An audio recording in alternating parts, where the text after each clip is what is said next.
Hey everyone, it's finally Friday, and you're thinking, Katie, why am I seeing you so early in the day? And that's because I have things to do this afternoon, and so I thought, hey, I'll do it before I leave for work. So, been on Facebook answering your questions because it's Friday, and you use the hashtag KatieFAQ, and that's how I found it. Or in my inbox, you're like, hey, Katie, my question is, and you tried to keep it short and to the point, so it's easy for me to read and to put together my answer. Without further ado, my first question, and I do have a journal topic at the end, so stay tuned. And make sure to like this video if you like that I did it in the morning, if you prefer this time, okay? I'm still fighting that stupid cold. Okay, number one.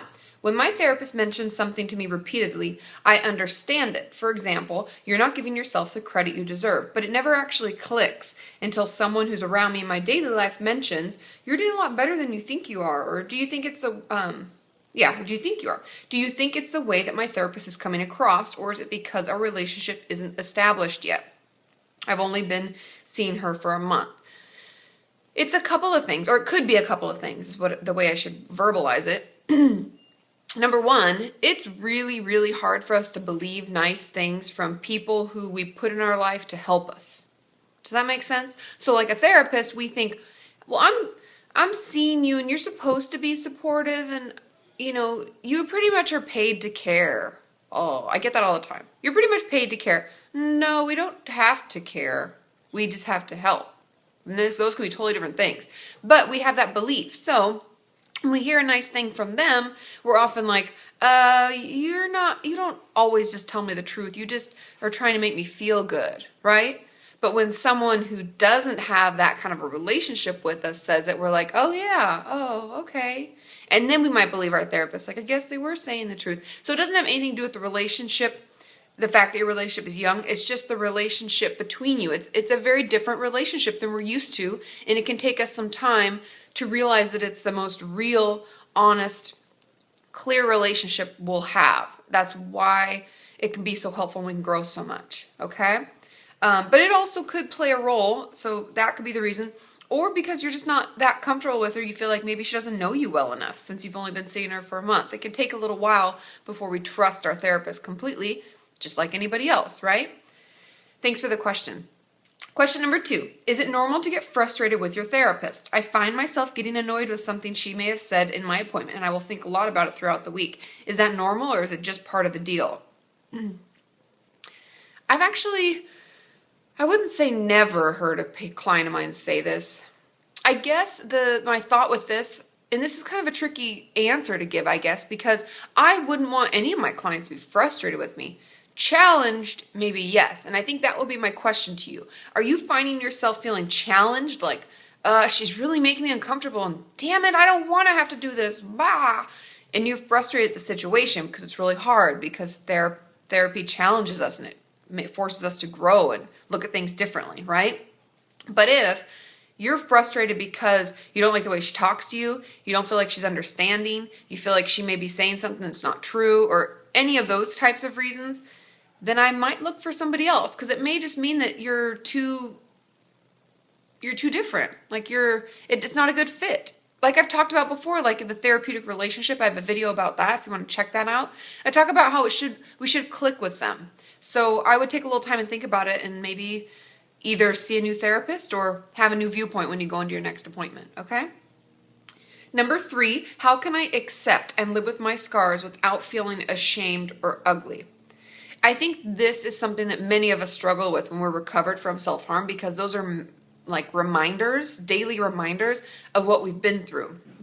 And a lot of it has to do with body image and how we perceive it. And what I would encourage you to do, first of all, watch my Better Body Image video that I put out months and months ago, but also take the time to think about what those scars mean to you. Because my thought is there's no reason to be ashamed. It's like any kind of scar. Like I have a bunch of scars on my knees because I was a rough and tumble little kid. And I always think to myself, that's part of who I am. I'm not a pretty-legged, no marks, no bruises type of girl. Like I'm a rough and tumble. Like I mountain bike and I hike and I bruise myself. I snowboard. I don't care. I'm not really worried about my pretty legs, right? So I think thinking about it in that fashion, we have to change our perception of it And I would encourage you to do this little by little. And that's why I want you to check out my Better Body Image video and do some of the things I talk about there, like putting the Post-it notes up.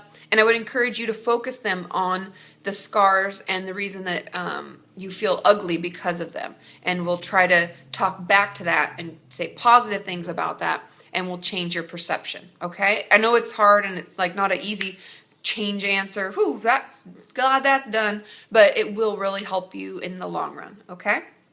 Question number 4, final question. My question is in regards to past trauma. Is it normal or common for someone who was sexually abused to have physical body responses / reactions when talking with their therapist, such as experiencing physical pain or sexual arousal responses? Yes. And this is part of the reason why actually talking about these repressed situations and repressed feelings, it's what makes it so hard. And it's the reason that we put it off for so long, because oftentimes I've had clients who will feel that sexual arousal and they'll be horrified. Like, why is this happening? This is so embarrassing. Oh my gosh, Katie, I can't talk about it anymore. A lot of times they'll throw them into a panic attack. And something to remember is that some of the most common, I'll just call it side effects of being a sexual abuse survivor, is like anger, anxiety, dissociation. I made some notes here. Mood issues, PTSD, shame, self-destructive behavior, trust issues. There are a bunch of things that come along with that. And that whole response that you're having is very common because we're finally talking about the experience. And a lot of times we feel like we can experience it again. And I would definitely check out the Courage to Heal workbook and let your therapist know that this is happening, so that she can slow it down. Often it's when we as therapists are going a little faster than you're ready for. And if we slow it down and we process it as it's happening, you'll find that will slowly go away. Okay? Thank you so much for asking that question. And the journal topic today, it's just a quote, and I want you to journal about this quote because I really like this quote. We become what we think about. And that was by Earl Nightingale. We become what we think about. Because our thoughts become our actions, right? I just put out a video about CBT and we kind of are fighting back against that whole cycle.